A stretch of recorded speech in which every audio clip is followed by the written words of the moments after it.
কক্সবাজারের টেকনাফ থেকে সরকারি ত্রাণের সিমেন্ট, বালু ও টিন সেন্ট মার্টিনে নেওয়ার কথা বলে অভিনব কায়দায় মিয়ানমারে পাচার করে দেওয়ার অভিযোগ উঠেছে একটি চক্রের বিরুদ্ধে।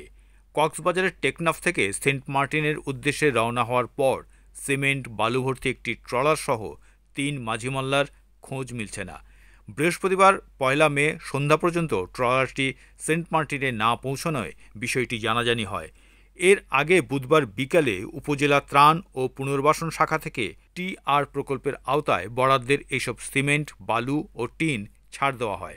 ওই দিন বিকালে এগুলো ট্রলারে তুলে সেন্ট মার্টিনে নেওয়ার কথা বললেও বৃহস্পতিবার বিকেল ৫:৩০ পর্যন্ত সেন্ট মার্টিনে পৌঁছায়নি বলে জানায় ট্রলার মালিক সমিতি। স্থানীয় ট্রলার মালিক সমিতি সূত্রে জানা গেছে, টেকনাফ বিচ ব্যবস্থাপনা কমিটির সদস্য আশিকুর রহমান, সেন্ট মার্টিনের সাবেক ইউপি সদস্য আক্তার কামাল, নুরুল ইসলাম ও আব্দুল মুনাফের যোগসাজশে একটি চোরাকারবারি চক্র এই সরকারি মাল আত্মসাৎ করে মিয়ানমারে পাচার করেছে। উপজেলা প্রশাসন জানায়, সেন্ট মার্টিন পর্যটন তথ্য ও অভিযোগ কেন্দ্র সংস্কারে টিআর প্রকল্পের অধীনে বিএমসিএম সদস্য আশিকুর রহমানের নামে সোমবার টেকনাফ থেকে ৯ বান্ডিল টিন, ৭০ ফুট কাঠ, ৩০ কার্টুন টাইলস, ৩০০ ফুট বালু ও ২০ ব্যাগ সিমেন্ট সেন্ট মার্টিন নেওয়ার অনুমতি দেওয়া হয়।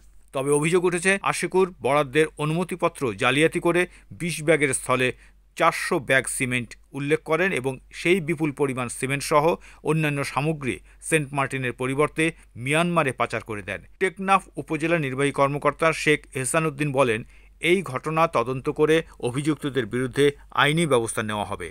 তবে অভিযোগ অস্বীকার করে আশিকুর রহমান বলেন, পর্যটন তথ্য ও অভিযোগ কেন্দ্র সংস্কারের জন্য টিআর প্রকল্পের বরাদ্দের অনুমতিপত্র আমার নামে নেওয়া হয়েছে। তবে সেন্ট মার্টিনের ইউপি সদস্য মাহফুজা আক্তার তা রিসিভ করেন। পরে শুনেছি সরকারি বরাদ্দের মালামাল মিয়ানমারে পাচার করে দেওয়া হয়েছে। এই ঘটনায় আমি জড়িত নই।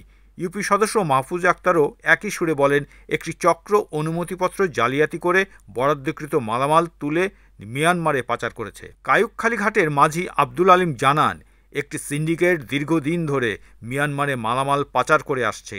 তাদের আইনের আওতায় আনলে পাচার বন্ধ হবে।